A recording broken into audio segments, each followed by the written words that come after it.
PDI Perjuangan mengaku terbuka jika Anies Baswedan turut berkolaborasi dan menyumbang ide memenangkan Pramono Rano di Jakarta. Pramono Rano pun berharap Anies bersedia menjadi ketua tim pemenangnya.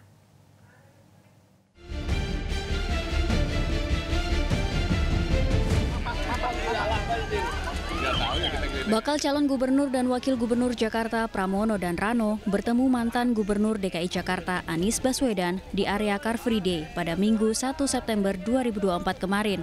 Mereka menyebut pertemuan itu tidak disengaja. Pramono Rano juga mengatakan bahwa dalam pertemuan kebetulan itu tidak ada pembahasan agar Anies masuk dalam tim pemenangan mereka di Pilkada Jakarta 2024. Meski demikian, keduanya berharap Anies Baswedan bersedia menjadi ketua tim pemenangan Pramono Rano. Kalau beliau bersedia luar biasa, karena itulah tadi pembangunan itu kan berkesinambungan. Mas Anies membangun terus masuk transisi ke pemerintahan, masuk PJ. Artinya kita juga sekarang ini, kalaupun insya Allah kita jadi, kita punya visi misi. Tapi tentu visi misi ini baru berlaku di 2025-2020. Karena sekarang ini APBD DKI sudah diketuk dan itu disetujui oleh DPRD. Artinya prioritas pembangunan fase ini adalah itu. Nah untuk itu kita nanya nanti sama Mas Anies, Mas, ini Persija mau dibawa kemana? JIS bagaimana? Setelah ini bagaimana? Begitu. Ditanya pada hari yang sama mengenai kemungkinan dirinya untuk menjadi tim pemenangan Pramono Rano, Anies Baswedan masih belum mau menanggapinya.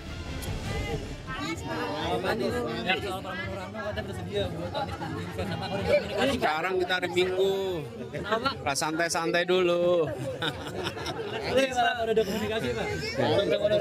Pokoknya kita santai dulu lah sekarang. Ya, kita nikmatin hari Minggu. Yuk sambil jalan ya.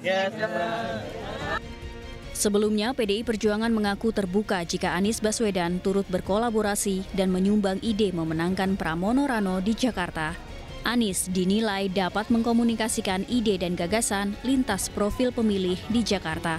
Karena di kubu Pak Anies banyak yang kemudian sangat peduli dengan isu agama, isu rohani, bagaimana membangun kultur keagamaan yang kuat, misalnya bagaimana keberpihakan terhadap pengusaha pribumi, mungkin seperti itu. Jadi mungkin ini nanti yang mudah-mudahan dengan kebesaran hati Pak Ahok, Pak Anies, ada Mas Pram dan Pak Rano misalnya yang kemudian bisa menjadi jembatan.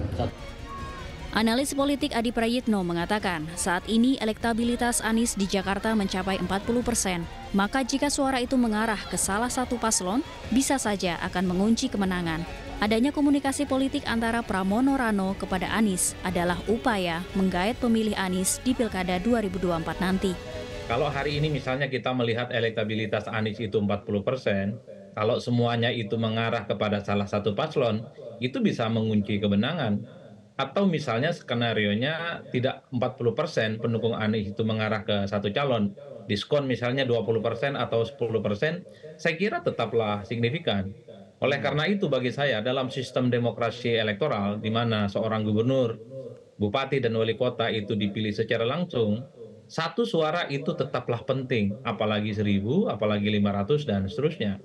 Oleh karena itu kenapa misalnya belakangan ini ada komunikasi politik khususnya yang dilakukan oleh Pramono Anung dan Rano Karno, tentu karena memang ada upaya-upaya supaya para pemilih Anies itu memilih mereka. Ini yang sepertinya pesan politik yang perlu dijelaskan kepada publik. Karena apapun sebenarnya PDIP dan Anies plus pendukungnya ini sama-sama memiliki perasaan senasib dan sepenanggungan. Sama-sama dikucilkan dan sama-sama dalam tanda kutip ya dimarginalkan secara politik di Jakarta. Tim Liputan Metro TV. Jelajahi cara baru mendapatkan informasi. Download Metro TV Extend sekarang.